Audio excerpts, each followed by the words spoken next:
আসসালামু আলাইকুম। সবাইকে স্বাগত জানাচ্ছি আমার দেশ টপ নিউজের সঙ্গে আছি নাইমুল ইসলাম। শুরুতে জানিয়ে দেব সংবাদ শিরোনাম। হাম ও হামের উপসর্গে আরও 17 শিশুর মৃত্যু, মোট মৃত্যু 300 ছাড়ালো। ভিসা নিয়ে বাংলাদেশিদের সেনজেনভুক্ত দেশগুলোর সতর্কতা জারি। চীন সফরে যাচ্ছেন পররাষ্ট্রমন্ত্রী খলিলুর রহমান। আগের পোশাকেই ফিরছে পুলিশ। নুসরাত তাবাসসুমের নামে গ্যাজেট করার সিদ্ধান্ত নথিতে স্বীকার ইসির।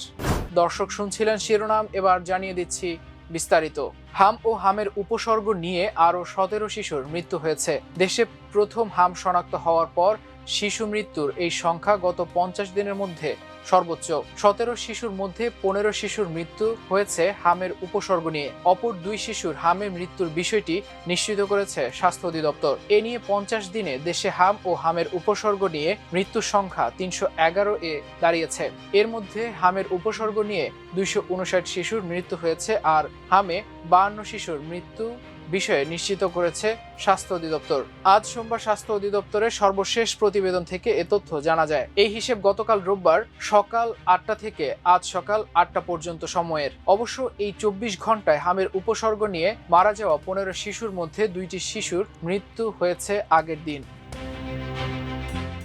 ঢাকায় অবস্থিত সেনজেনভুক্ত ইউরোপের 29টি দেশের দূতাবাস ভিসা নিয়ে গুরুত্বপূর্ণ নির্দেশনা জারি করেছে। নির্দেশনায় ভিসার মেয়াদ শেষ হলে নাগরিকদের সেনজেনভুক্ত দেশগুলোতে অবস্থান না করতে সতর্ক বার্তা দিয়েছে সেনজেনভুক্ত দূতাবাসগুলো। সোমবার দূতাবাসগুলোর ভেরিফাইড ফেসবুক পেজে এক যৌথ বিজ্ঞপ্তিতে এ সতর্কবার্তা দেওয়া হয়েছে। যৌথ বিজ্ঞপ্তিতে বলা হয়, ভিসার মেয়াদ শেষ হওয়ার পরও সেনজেনভুক্ত কোনো দেশে অবস্থান করলে সেই দেশে প্রবেশ নিষেধাজ্ঞা জারি হতে পারে। এজন্য বিজ্ঞপ্তিতে ভবিষ্যতে নিষেধাজ্ঞা ও প্রত্যাখ্যান এড়াতে নাগরিকদের ভিসার নিয়মকানুন মেনে চলার আহ্বান জানানো হয়েছে। উল্লেখ্য, সেনজেন ভিসা দিয়ে ইউরোপের 29টি সদস্যভুক্ত দেশে 90 দিন পর্যন্ত ভ্রমণ করা যায়। অন্যদিকে 27টি ইউরোপীয় দেশের সমন্বয়ে সেনজেন অঞ্চল গঠিত।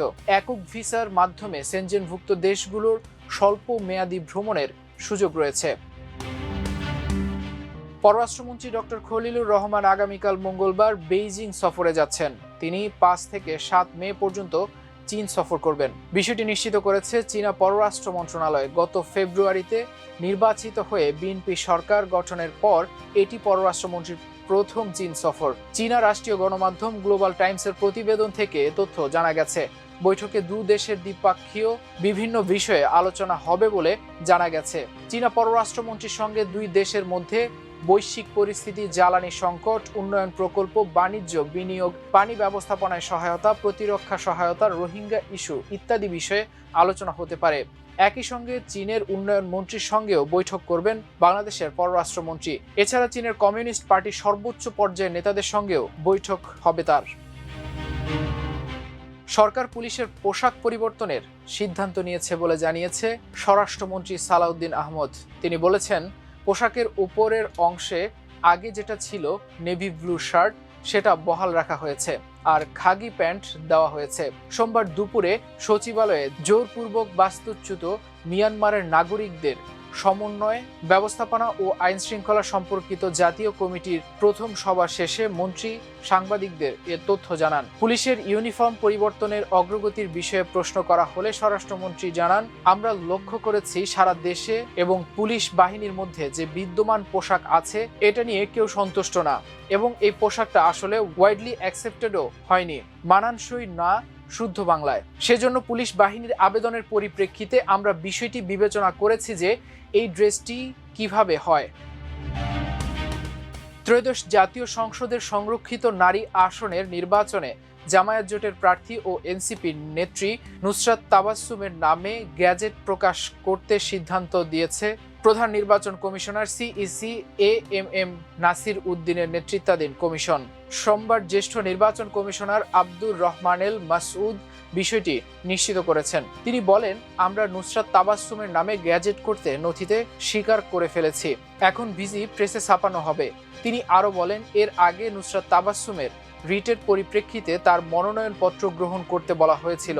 আমরা তা বাছাই করার পর তিনি বৈধ হয়েছেন। আইন অনুযায়ী বাছাইয়ের বৈধতার পর একদিন এমন ক্ষেত্রে অপেক্ষা করা যায়। আমরা 2 দিন অপেক্ষা করেছি। কোনো আদেশ নেই। কাজেই যদি কালকে শুনানিতে অন্য কোনো নির্দেশনা আসে সে অনুযায়ী কাজ করব। দর্শক, এ ছিল আমার দেশ টপ নিউজে। এতক্ষণ সঙ্গে থাকার জন্য অশেষ কৃতজ্ঞতা। আল্লাহ হাফেজ।